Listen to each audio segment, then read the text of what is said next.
Há um texto que diz assim: pelo que também Deus o exaltou sobremaneira, e lhe deu um nome que está acima de todo nome, para que ao nome de Jesus se dobre todo joelho, nos céus, na terra e debaixo da terra. Aleluia! Nós temos um Senhor poderoso. Haverá um tempo em toda a história, em consumação de tudo isso que nós vivemos, que todos os joelhos desse universo se curvarão ante aquele que é o Senhor Todo-Poderoso. Aqueles que estão no Hades irão glorificá-lo. Irão ver que Ele é o Senhor, o soberano sobre todos. Ah, nós temos um Senhor maravilhoso, amados irmãos. Que Senhor é este que controla os detalhes da nossa vida, que contabiliza fios de cabelos da nossa cabeça, que nenhum pardal cai sem que Ele permita. Como nós ouvimos, e até foi mencionado na introdução aqui, quando nós ouvimos da manhã, Ele, quando nos abraça, Ele faz o clique. Quem esteve aqui vai saber do clique. Lembra da mordida do texugo? Trava. É assim que o Senhor nos segura.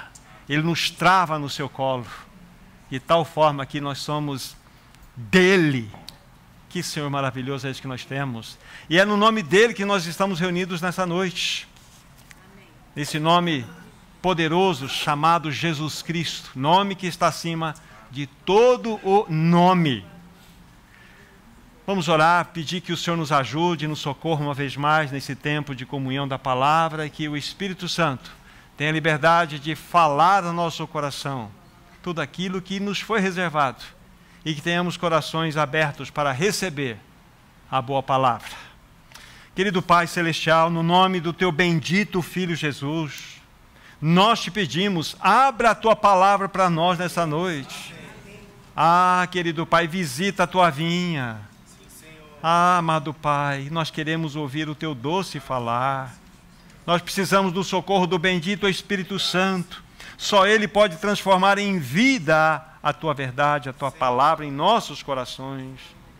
Ainda ousamos te pedir, firma os nossos passos na Tua palavra e não se apodere de nós iniquidade alguma. É o que te pedimos em nome do nosso amado Jesus. Amém, Senhor. Como os irmãos bem sabem, a grande maioria, nós temos um encargo já trabalhado aqui com os santos, né, nesse período noturno, né, 2 Timóteo e o tempo do fim. Esta é a parte 4. É a quarta mensagem que nós estaremos, então, tratando desse assunto tão importante para o nosso tempo em especial. Vamos ler algumas passagens, fazer algumas considerações e vamos dar os passos necessários. Então vamos abrir nessa epístola, né, de Timóteo, a segunda epístola de Paulo a Timóteo, capítulo 3. Vamos ler inicialmente os 5 primeiros versículos. A palavra de Deus assim diz: sabe, porém, isto, nos últimos dias sobrevirão tempos difíceis, pois os homens serão egoístas, avarentos, jactanciosos, arrogantes, blasfemadores, desobedientes aos pais, ingratos, irreverentes, desafeiçoados, implacáveis, caluniadores, sem domínio de si, cruéis, inimigos do bem, traidores, atrevidos, enfatuados, mais amigos dos prazeres do que amigos de Deus, tendo forma de piedade, negando-lhe, entretanto, o poder. Foge também destes. Agora, nesse mesmo capítulo, do versículo 10 ao 17. Tu, porém, tens seguido de perto o meu ensino, procedimento, propósito, fé, longanimidade, amor, perseverança, as minhas perseguições e os meus sofrimentos, quais me aconteceram em Antioquia, Icônio e Listra, que variadas perseguições tenho suportado.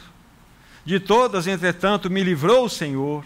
Ora, todos quantos querem viver piedosamente em Cristo Jesus serão perseguidos. Mas os homens perversos e impostores irão de mal a pior, enganando e sendo enganados. Tu, porém, permanece naquilo que aprendeste e de que foste inteirado, sabendo de quem o aprendeste, e que desde a infância sabes as sagradas letras, que podem tornar-te sábio para a salvação pela fé em Cristo Jesus. Toda a Escritura é inspirada por Deus e útil para o ensino, para a repreensão, para a correção, para a educação na justiça, a fim de que o homem de Deus seja perfeito e perfeitamente habilitado para toda a boa obra. Até aqui a nossa leitura. Amados irmãos, precisamos nos lembrar que quando Paulo escreveu esta carta, ele estava numa masmorra chamada Mamertina, lá em Roma. Ele estava prisioneiro. A sua acusação era de crime contra o império. Não só Paulo, mas todos os cristãos estavam sendo acusados de serem responsáveis de terem colocado fogo em Roma em 18 de julho do ano 64. Já falamos isso nas reuniões anteriores e vimos que ali deflagrou-se a mais terrível perseguição até então contra os cristãos. Perseguições brutais, violentas. Milhares foram crucificados, muitos foram amarrados em postes e envoltos em piche, e fogo foi lançado sobre eles para iluminar os palácios de César, ou algum deles. Outros foram lançados para ser devorados por animais ferozes. Então, exatamente dentro de um contexto, aqui estamos por volta do ano 66, 67, aproximadamente, Paulo estava preso nessa masmorra de Mamertina. Então, esse é o contexto. Enquanto ele aguardava o seu julgamento final. Então, nós já consideramos isto. O que ele fez? Então, ele vai escrever uma carta, a sua última carta, né? O canto do cisne do apóstolo Paulo ao seu discípulo amado, que é esta a sua segunda e a última carta. Paulo ele estava discernindo com muita clareza, devido a tudo aquilo que estava acontecendo, a dura perseguição deflagrada contra a igreja. E estava enfrentando, então, o povo de Deus uma profunda crise, uma terrível crise. E essa crise envolvia o quê? Que muitos estavam sendo arrastados pela corrente da apostasia. Havia um esfriamento moral, um esfriamento espiritual inimaginável naquele tempo. O declínio era notório. O povo de Deus estava se afastando. Aforante a isso, falsos mestres tinham se aproximado do povo de Deus, trazendo seus falsos ensinos, contaminando toda uma assembleia. Então, o que Paulo tinha que escrever para Timóteo, seu amado discípulo? Lembre-se, ele tinha 32 anos de idade, quando ele recebe essa carta. Possivelmente ele tenha conhecido o Senhor entre os 14 e 16 anos de idade, na primeira viagem missionária de Paulo, como nós vimos, no capítulo 14 de Atos. E depois, no capítulo 16, ele tinha aproximadamente lá seus 18 anos, quando ele começa a seguir o apóstolo Paulo. E aqui, nesse contexto, ele tem 32 anos de idade. E Paulo, então, está confiando a Timóteo, a ele, essas grandes verdades que nós estamos estudando aqui. Consequentemente, não só para Timóteo, mas para todos nós também. O que fazer, então, estava no coração de Paulo. O que Paulo tinha que fazer para que mantivesse o testemunho de Jesus? Qual seria o caminho para fortalecer a Timóteo e a igreja diante de toda aquela perseguição? Que antídoto seria tão poderoso e eficaz que poderia ser aplicado para que a igreja ela pudesse ser sustentada naquela crise?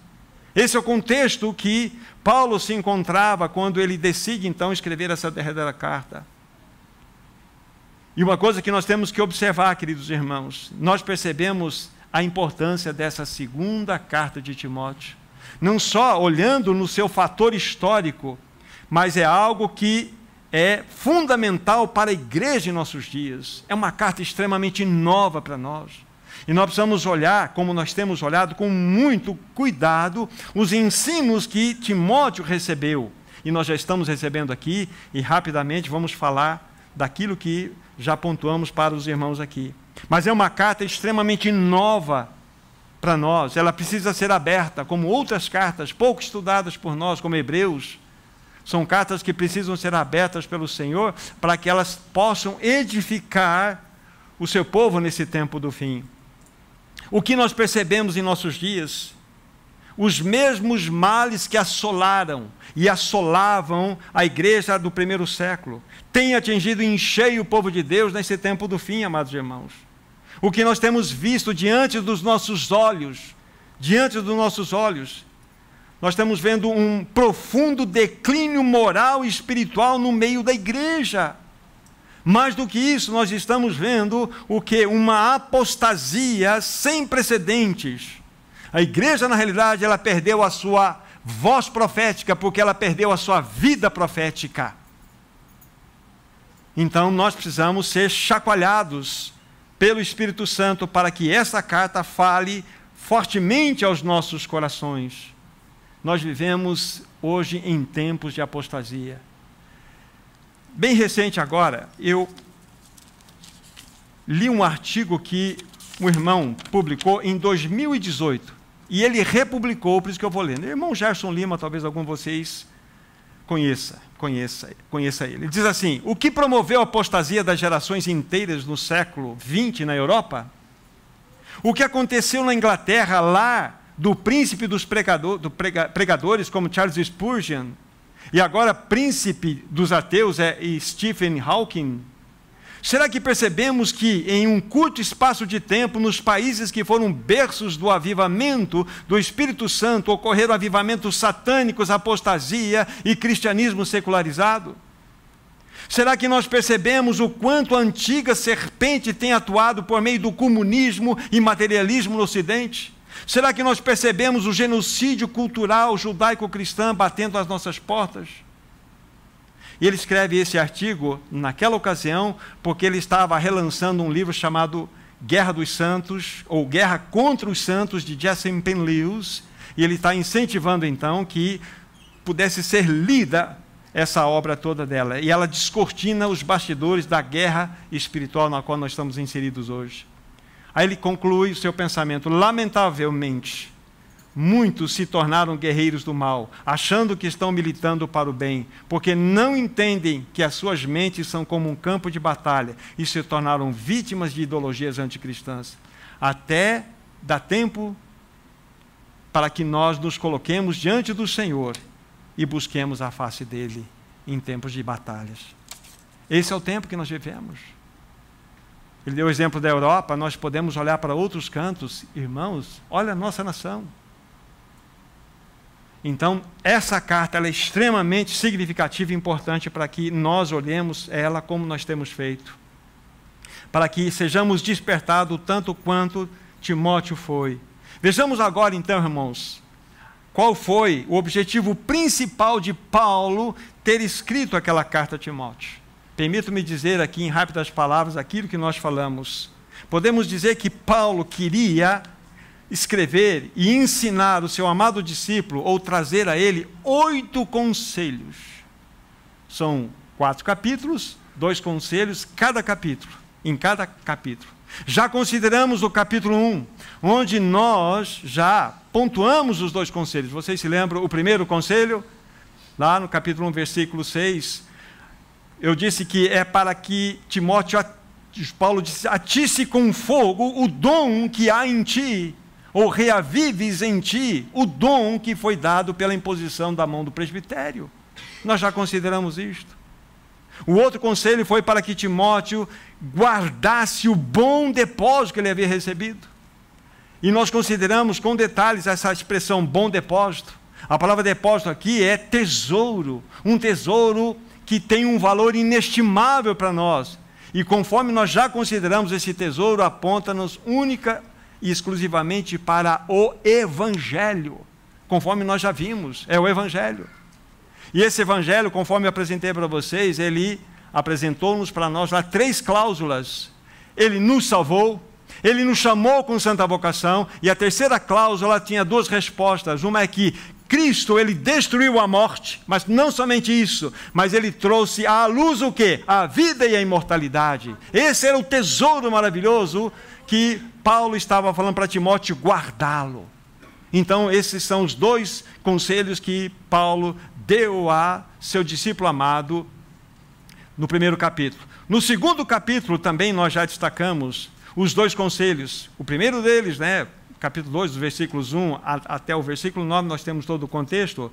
Nós dissemos que Paulo disse que Timóteo deveria ensinar a homens fiéis, a homens idôneos, todos os fundamentos do Evangelho. Aí eu falei para vocês da necessidade do legado geracional, da importância de nós passarmos o bastão para a geração que vem após nós.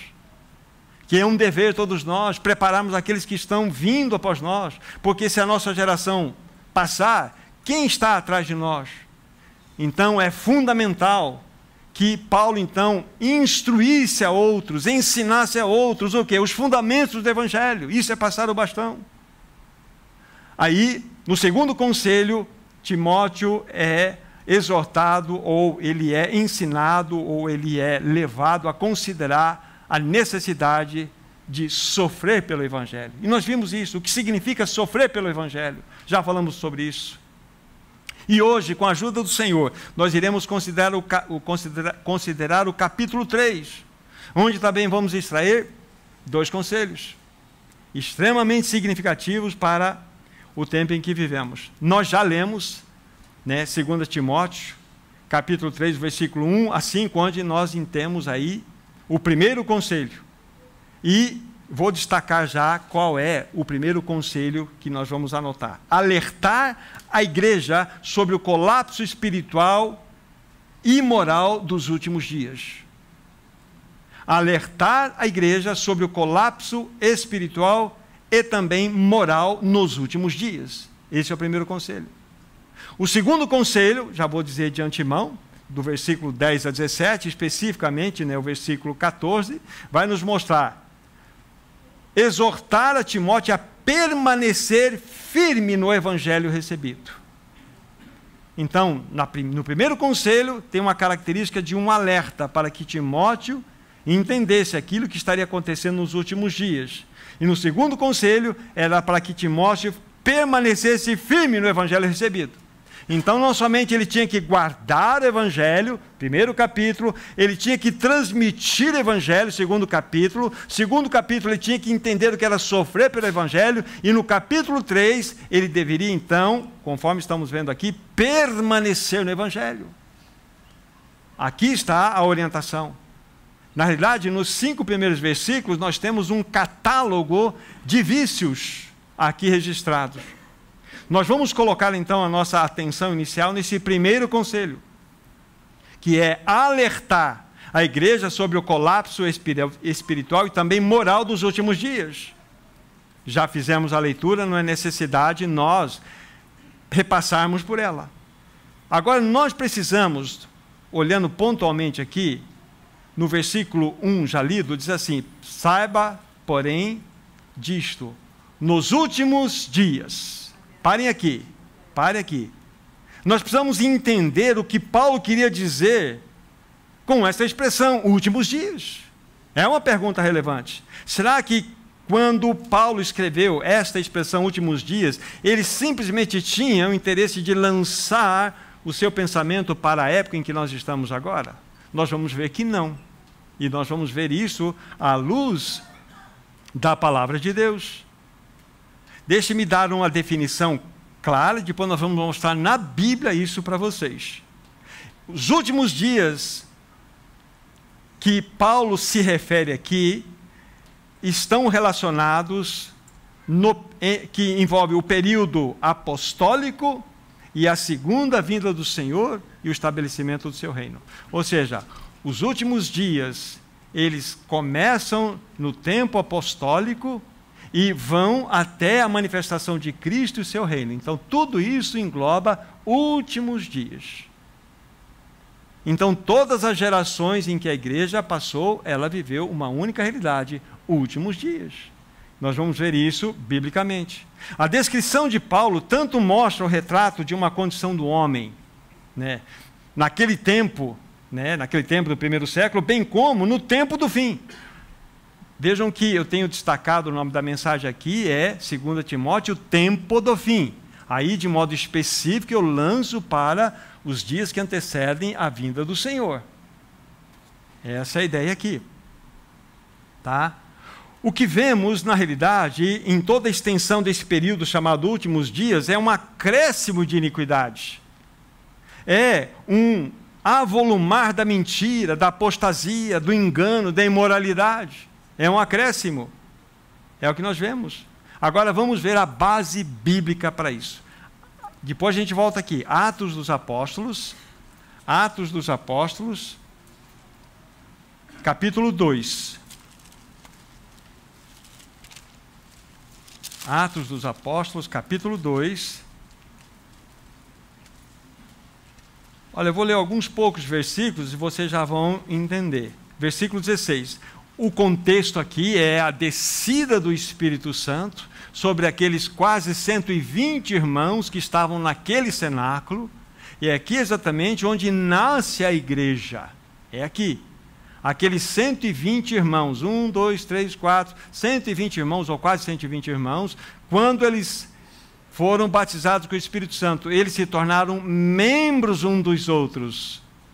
Ou seja, o Espírito Santo veio sobre aqueles que estavam naquele cenáculo, e ali nasceu a igreja. Eles se tornaram membros uns dos outros, ligados ao cabeça, a Cristo Jesus, que está no mais alto elevado trono desse universo. E o Espírito Santo é quem traz a realidade do cabeça para o corpo.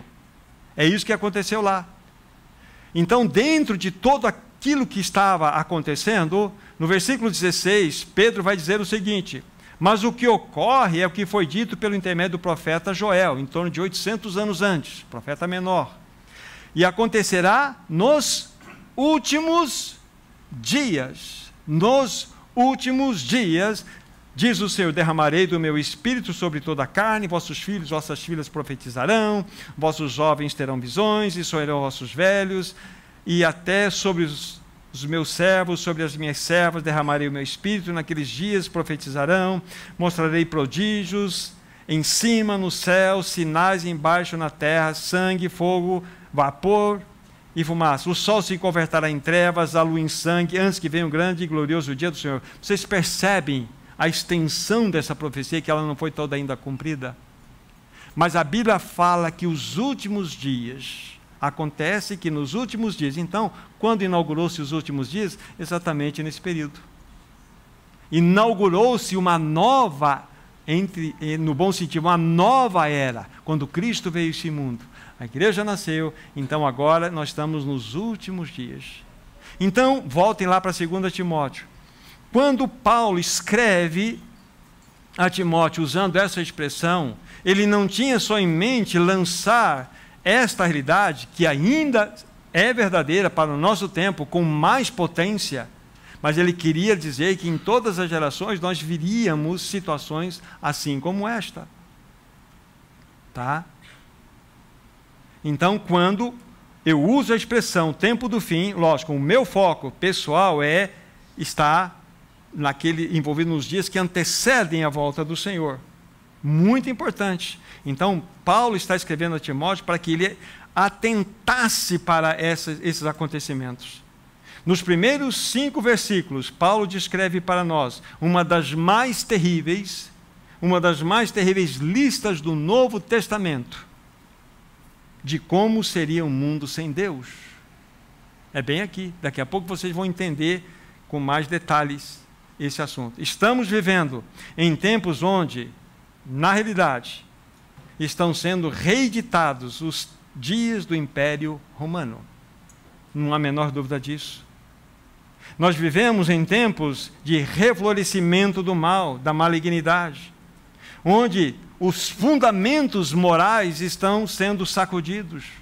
Nós vivemos em tempos hoje, na sociedade, onde a maldade impera, a imoralidade, a mentira, a relativização de tudo, os enganos. É isso que nós estamos experimentando nesse tempo do fim. É um reflorescimento da maldade, é uma reedição daquilo que aconteceu no Império Romano.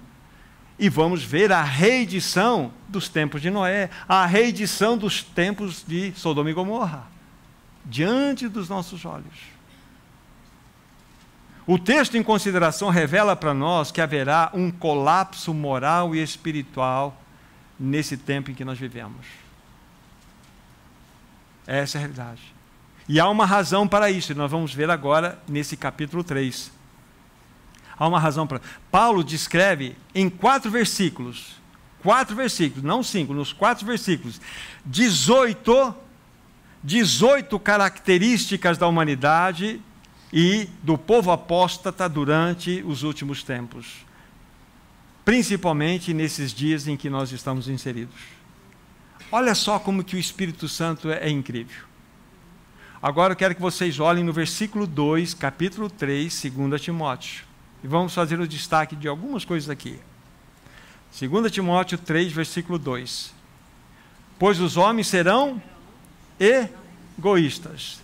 Há uma outra versão que possivelmente traz aí, amantes de si mesmo. Essa é a ideia. Lá no original, me permitam aqui fazer essa menção, porque vai ser importante, ele é fileautos, amantes de si mesmo. Completamente contrário ao que a palavra de Deus diz. Jesus diz assim, aquele que ama a sua vida, perdê-la-á, mas aquele que aborrece a sua vida, achá-la-á. Mas nos últimos dias, os homens serão amantes de si mesmos. Paulo disse, não mais eu, mas Cristo vive em mim. Ou seja, nós vivemos uma sociedade completamente egocentralizada. E a cada dia que passa, a rejeição de Cristo está atingindo o seu ponto crítico. Isso fala de uma coisa chamada narcisismo.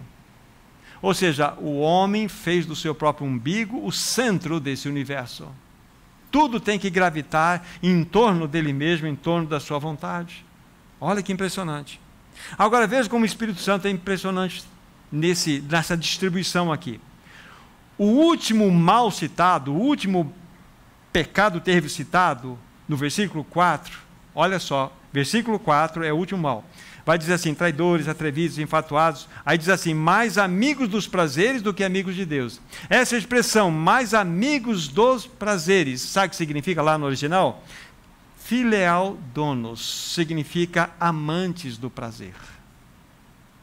Olha só, não só amantes de si mesmo, mas amantes do prazer. Isso nos fala de hedonismo. O que é o hedonismo? É aquele pensamento onde o prazer é o bem supremo. O que importa é o prazer. O que importa é o prazer. Isso é hedonismo. É impressionante. Então, ele começa a sua lista mostrando os homens serão amantes de si mesmos, ele termina a sua lista mostrando que os homens serão amantes dos prazeres. Onde está Deus aqui? Por isso que eu falei que aqui é uma das descrições mais terríveis de uma sociedade sem Deus. Mas não acabou aqui. Vou citar mais um para vocês. Aqui no versículo 2, voltem ali por favor os seus olhos. Os homens serão egoístas, a segunda palavra que aparece aí, avarentos. Não é isso que aparece aí, a palavra avarentos? Essa palavra no seu original também tem uma colocação, fileal arguros. Filéu arguros significa amante do dinheiro. Amante de si mesmo, amante do dinheiro e amante do prazer. Essa é a classificação de uma geração sem Deus. Em toda a história nós tivemos, em todas as gerações nós tivemos situações como esta, mas nós estamos vivendo num momento onde isso tudo vai aflorar. E é exatamente, na minha concepção, o tempo em que nós estamos vivendo agora. Ou seja, isso fala que o homem está se curvado ou se curvou diante de um Deus chamado Mamon. Ele ama a si mesmo, ele ama os prazeres, ele ama as riquezas. Nós nem precisamos, só 18 características. As outras, nós íamos até cansar de falar, não há necessidade. Mas a partir dessas colocações, a gente percebe o tipo de sociedade, o tipo, vamos dizer assim, de homens e mulheres que estarão vivendo no tempo do fim. Isso aconteceu em toda a história, mas nós estamos vivendo um aflorar, um reflorescimento de todo este processo. Extremamente importante para nós. Algo que eu quero destacar ainda para vocês, no primeiro versículo, capítulo 3, primeiro versículo, sabe, porém, isto nos últimos dias, já falamos, desde o período apostólico até a vinda de Cristo e o estabelecimento do seu reino. Mas aí diz assim, tempos difíceis. Essa palavra difíceis também, ela é uma palavra-chave para mostrar-nos, de fato, a realidade daquilo que Paulo queria transmitir a Timóteo e também a nós. Ela só será usada mais uma única vez na Bíblia, no Novo Testamento, em Mateus 8, 28. essa palavra difíceis aqui, vocês vão ver a interpretação literal aqui em Mateus 8, verso 28. E aqui está falando da libertação daqueles endemoniados de Gadara. Versículo 28. Tendo ele chegado à outra margem, a terra dos Gadarenos, vieram-lhe ao encontro 2 endemoniados, saindo dentre os sepulcros, e de tal ponto furiosos, que ninguém podia passar por aquele caminho. Essa palavra furiosos é a palavra difíceis que a palavra tem lá que Paulo usou. Só aqui. Então, o tempo em que remete-nos a esse momento são tempos furiosos. Esse é o momento que nós vivemos. Irmãos e irmãs, nós temos o privilégio de viver nesse tempo. E nós precisamos, de fato, acender a tocha do testemunho. Nós precisamos ter uma vida que, de fato, as pessoas serão atraídas. Uma vida que as pessoas irão ver Cristo em nós. Esta é a realidade. Esta é a realidade. Paulo, então, está alertando a igreja sobre o colapso moral e espiritual que assolaria toda a humanidade, todo o povo de Deus no tempo do fim. Então, Paulo, nesse primeiro conselho que eu coloquei, que é na realidade uma característica de um alerta, ele não só mostra a Timóteo, mas mostra a nós principalmente quais seriam e têm sido as características do tempo do fim. Agora, meu irmão, minha irmã, nós temos um Senhor Todo-Poderoso, um Senhor que foi o único que gritou aquelas palavras tão significativas, tetelestai, tudo está consumado. Ele tem as chaves da morte, ele tem as chaves do inferno em suas próprias mãos. Não há nada o que temer. A igreja, ela sempre será protegida pelo Senhor. Lembre-se disso, a igreja, ela venceu por 4 séculos o Império Romano. Toda uma perseguição violenta e brutal que foi desferida contra a igreja não foi capaz de destruí-la, e nunca ela será destruída, porque Cristo é o cabeça da igreja. Então, nós somos mais do que vencedores em Cristo Jesus. Então, aqui diante dos nossos olhos, está uma terrível representação da cristandade apóstata também do tempo do fim. É um tipo de paganismo que será encoberto com o nome de cristianismo. Irmãos, o que nós estamos vendo diante dos nossos olhos, aquilo que eu li daquele artigo do irmão que eu citei para vocês, mas nós vemos na nossa sociedade, já mencionei isso aqui, não tenho nenhuma razão de citar nomes aqui de grandes líderes que de fato foram usados por Deus para trazer muitas pessoas a Cristo. Hoje estão levantando a Bíblia dizendo que ela já não é mais relevante para o nosso tempo. Nós precisamos readaptar a Bíblia para a cultura que nós estamos inseridos.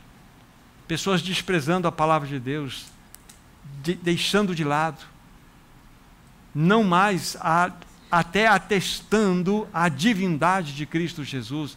O que nós ouvimos por aí são coisas bárbaras. Ou seja, nós estamos em plena apostasia. Então nós devemos olhar 2 Timóteo com muito cuidado e com muita atenção para que essas palavras entrem em nosso coração.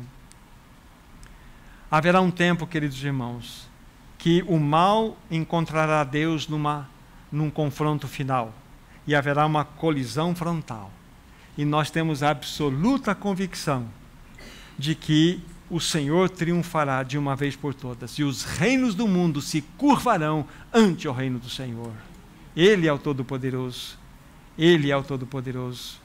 Então, aqui dentro desse primeiro conselho, que tem essa característica de um alerta, fica para nós essa clareza no coração. Irmão, nós devemos que estar firmados nessa verdade, nessa palavra, para que o Senhor nos sustente, para que nós entendamos tudo aquilo que está por vir. Agora nós precisamos dar um passo seguinte para considerarmos o segundo conselho que Paulo deixou a Timóteo. Os versos que nós lemos iniciaram no versículo 10 até o seu final, até o 17. Eu quero destacar aqui o versículo 14. Tu, porém, permanece naquilo que aprendeste e que foste inteirado, sabendo de quem o aprendeste. Então aqui está um conselho extremamente significativo que Paulo está dando para Timóteo. Permanece naquilo que você aprendeu. Paulo está dizendo com todas as forças, do seu coração, através dessa carta, para que Timóteo permanecesse no Evangelho. Como nós vimos no primeiro capítulo, Paulo falou assim: Timóteo, guarda esse Evangelho, guarda esse Evangelho.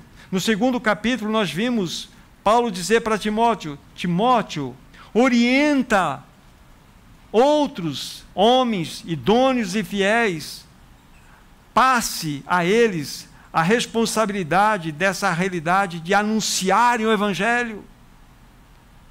Nesse mesmo capítulo, capítulo 2, Paulo fala para Timóteo: Timóteo, entenda o que é sofrer pelo Evangelho, porque quando você pregar o Evangelho puro e verdadeiro, você sofrerá perseguição.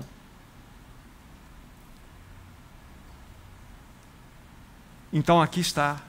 Agora, no capítulo 3, Timóteo ele é ensinado a permanecer no Evangelho recebido. Vocês percebem que nós estamos estendendo um fio de ouro, desde o capítulo 1 até o momento do capítulo 3, e não será diferente do capítulo 4. Evangelho, Evangelho, Evangelho. A única segurança para nós, como povo de Deus, é nos mantermos firmes na palavra de Deus, nesse Evangelho imutável, inegociável. Irmãos, nós vivemos num tempo onde o verdadeiro e puro Evangelho já não é mais aceito. Infelizmente, o povo de Deus está morrendo por desnutrição espiritual. O Evangelho que está sendo anunciado hoje em dia, em muitos lugares, ele é diluído, ele é light. É um Evangelho que não leva as pessoas a uma vida de compromisso, é um Evangelho egocentralizado. Toda a reunião, todo, entre aspas, o culto é preparado para o auditório. É para agradar as pessoas que vão lá para ouvir. Então, nesse tipo de ambiente, não se pode mais falar de pecado, de condenação, de juízo divino, de lago de fogo e enxofre, de inferno, porque essas mensagens elas não mais poderão ser aceitas numa sociedade, numa cultura pós-moderna que nós estamos vivendo. Paulo percebeu esta situação, conforme nós já falamos quando estudamos capítulos anteriores, que estava realmente nascendo no meio daquela realidade da igreja, nas igrejas da Ásia. Ele está orientando a Timóteo: Timóteo, guarda o Evangelho. Timóteo, de fato, transmita o Evangelho. Timóteo, sofra por esse Evangelho. Timóteo, permaneça no Evangelho. É isso que a palavra de Deus está mostrando para nós, que nós não podemos tirar os olhos desta verdade maravilhosa, desse Evangelho. Essa exortação também é para nós, irmãos. Nós não podemos negociar o Evangelho.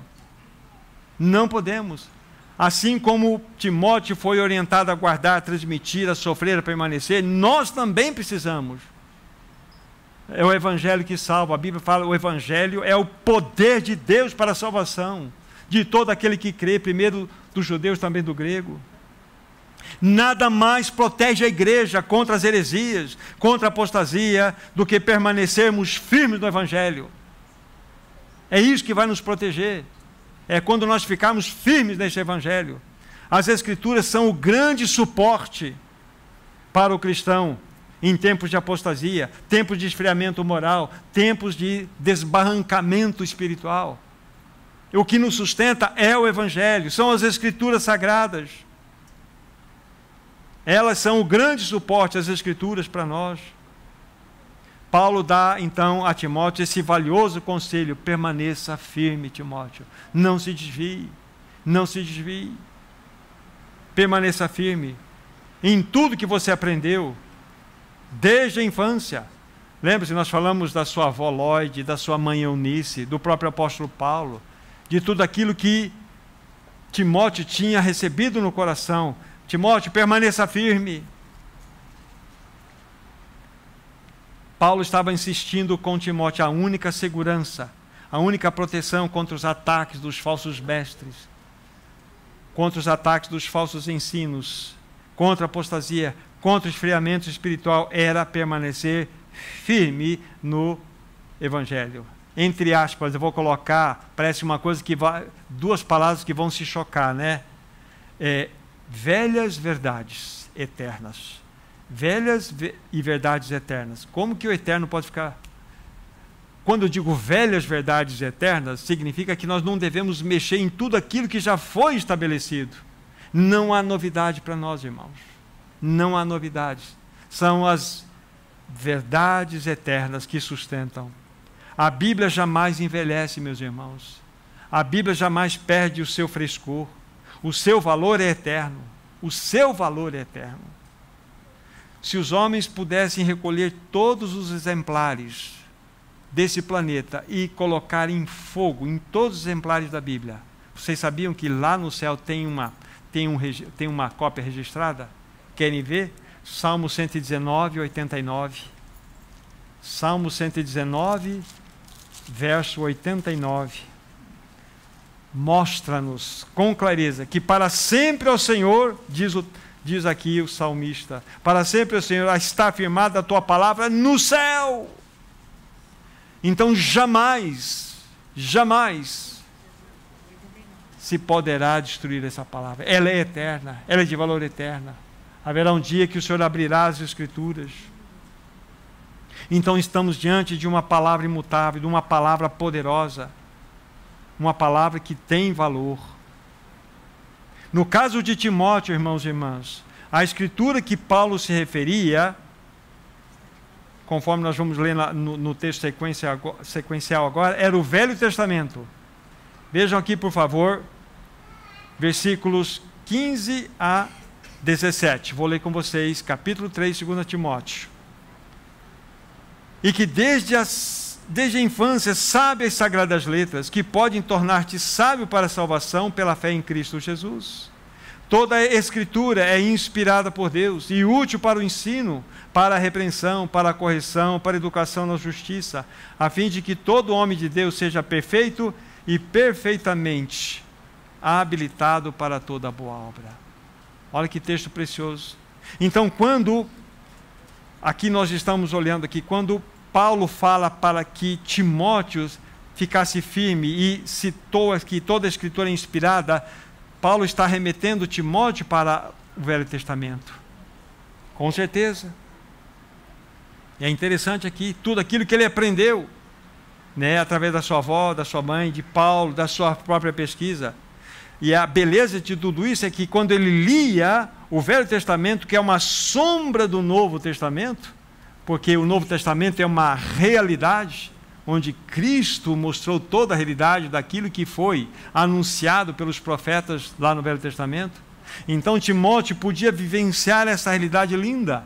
Enquanto ele contemplava o Velho Testamento, o seu coração se alegrava em toda a realização em Cristo Jesus. Então Paulo está dizendo assim, olhe para as Escrituras, porque ela é inspirada por Deus. E todas essas características que nós vamos ver rapidamente aqui com vocês. Essas Escrituras são extremamente valiosas para nós.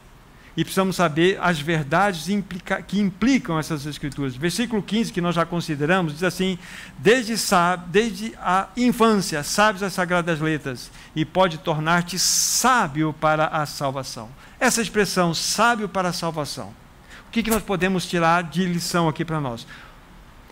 Que os homens, quando eles se atentam para ler as Escrituras Sagradas com os corações adequados, eles irão aprender o caminho da salvação. Ou seja, as Escrituras Sagradas irão nos mostrar a Cristo e a sua obra.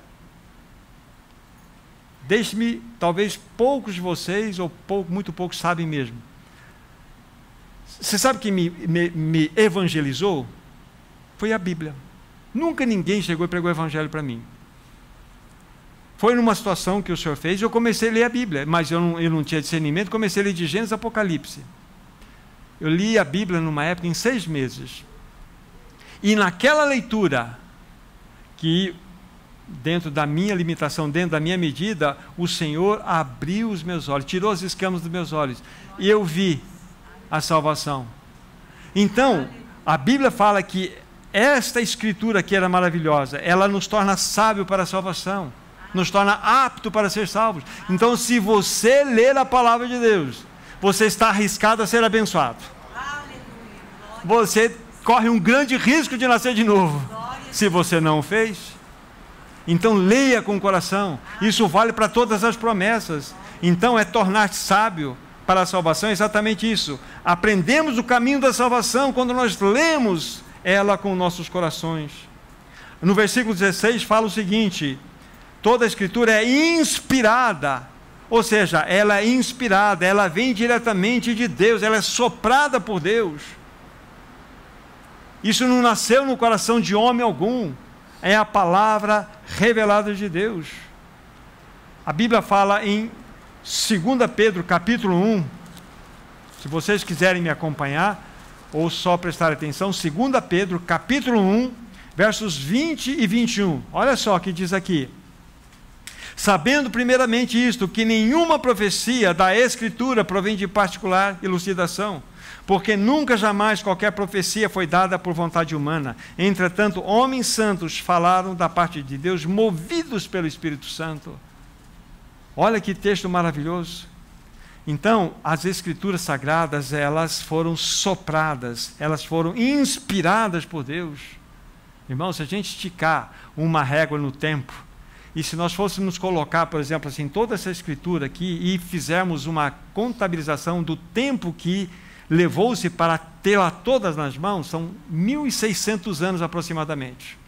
E quando você pega esses 1.600 anos e começa a distribuir nos anos, você vai perceber que homens que viveram em épocas diferentes, em contextos diferentes, em reinos diferentes, receberam a palavra de Deus. Outros que 200, 300 anos mais tarde, viveram em épocas diferentes, que nunca se conheceram, falando dos anteriores aqui, receberam a palavra de Deus. E assim sucessivamente. Quando juntaram os escritos, perceberam um fio de ouro, uma absoluta coerência em tudo aquilo que foi revelado.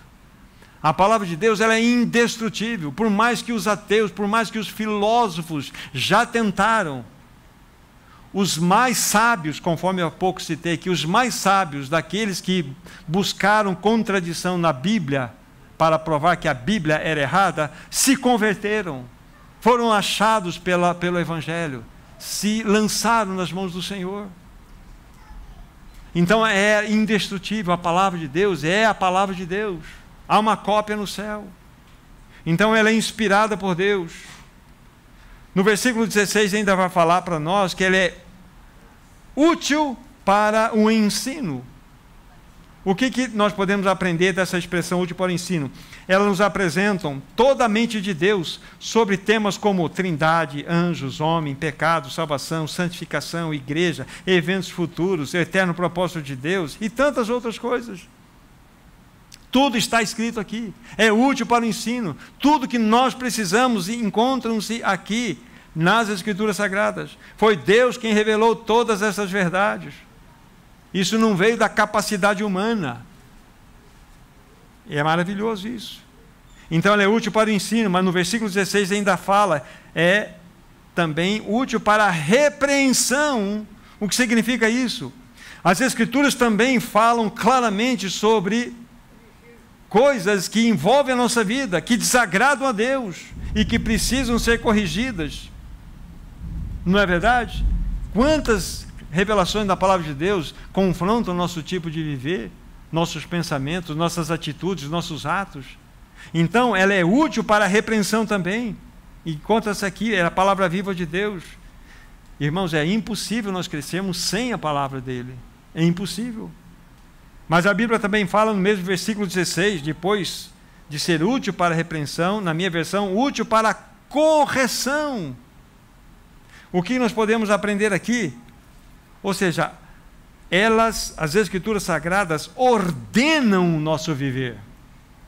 Confia no Senhor de todo o teu coração, não te estribes no teu próprio entendimento, reconhece-o em todos os teus caminhos, ele endireitará as tuas veredas. Não te estribes, não te apoies no teu entendimento. Não te apoies. Reconhece em todos os teus caminhos, ele endireitará. Significa que está meio torto, né? Então ele precisa endireitar através da correção vinda da palavra de Deus. Olha que lindo.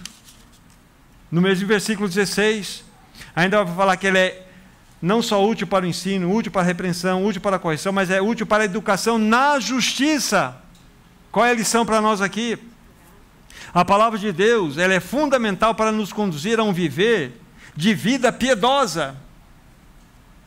Uma vida separada deste mundo, um viver que agrada a Deus, uma vida de santificação. Uma justiça que é a celestial.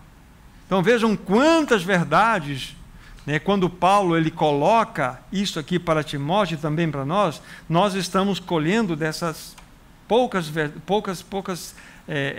versos que estamos lendo.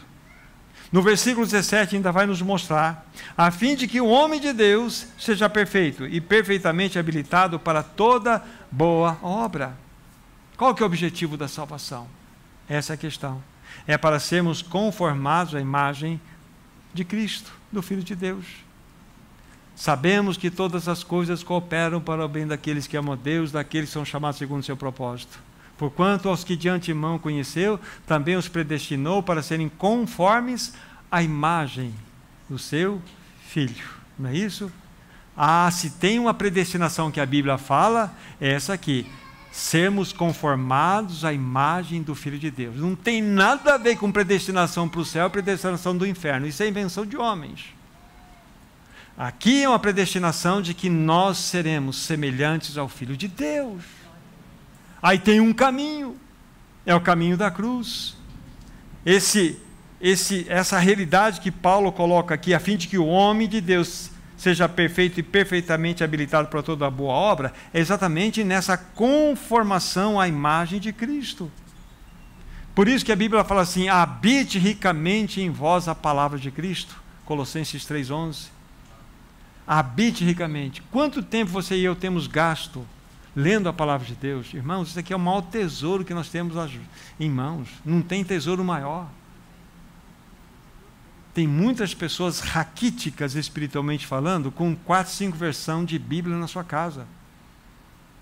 A biblioteca cheia, mas corações vazios. Irmão, nós precisamos ler, nos alimentar, clamar que o Espírito Santo traga luz no nosso coração para isso se tornar real. Essa é a verdade. A Escritura Sagrada é absolutamente incomparável, irmãos. É o maior tesouro que o cristão pode ter. É o maior tesouro. Então, valorize o que você tem. É a palavra de Deus. Daqui você tem todas as instruções para a sua vida. Daqui nós tiramos todas as revelações necessárias para que nós possamos andar segundo o coração de Deus, do modo que agrada o seu coração. Amados irmãos, este segundo conselho é fundamental para a igreja nesse tempo do fim. Nós precisamos permanecer firmes nas Escrituras Sagradas. Não desviar nem para a esquerda nem para a direita, ficar firme nas Escrituras Sagradas. Então, que o primeiro conselho, que é um alerta, de fato, desperte o nosso coração. O que está sendo reservado para o tempo do fim? Homens amantes de si mesmos, homens amantes dos prazeres, homens que se curvam ao Deus Mamon, com todas as outras características. Mas a Bíblia fala assim, quanto a nós, fiquemos firmes na palavra de Deus, firmes no Evangelho. Que o Senhor nos ajude, irmãos. O Senhor nos ajude. Com a graça do Senhor, quando for isso permitido, no capítulo 4, nós vamos falar dos últimos 2 conselhos que Paulo dá a Timóteo, que ele deveria ser um pregador fiel do Evangelho. E qual que é o segundo conselho, que tem uma característica de alerta também? Ele fala assim, olha, haverá tempo em que não suportarão mais a sã doutrina. Parece que é o tempo em que vivemos agora, não é? Então que o Senhor nos ajude, ganhe nosso coração. Vamos orar. Nosso maravilhoso Senhor, nós precisamos tanto de Ti. Verdadeiramente nós queremos receber este alerta, Senhor, ter discernimento do tempo em que vivemos. Nós queremos ser ajudados por Ti, Senhor. Nós queremos ser aqueles que amam, não a nós mesmos, mas a Ti de todo o nosso coração. Nós queremos ter um prazer sim, mas é em Ti, Senhor. E jamais permita que nossos corações sejam cativados, Senhor, por esse mundo. pelas coisas desse mundo, porque a nossa riqueza é o Senhor mesmo. Oh, amado Senhor, firma nossos passos na Tua palavra e não se apodere de nós iniquidade alguma. Assim como Timóteo, nós recebemos essa palavra, queremos permanecer firme em tudo aquilo que nós temos sido ensinado. Que o Teu Evangelho, a Tua Escritura, seja uma realidade em cada um de nós, no meio do Teu povo. Nós te pedimos que nos ajude, em nome de Jesus. Amém, Senhor. Amém. Essa semana está se iniciando, que o Senhor, na sua infinita graça, conduza cada um de vocês. Muitas coisas estão reservadas para nós ao longo dessa semana, mas que em todas elas, Cristo possa ser aquele que governa todas as nossas decisões. Deus abençoe vocês. Graça e paz.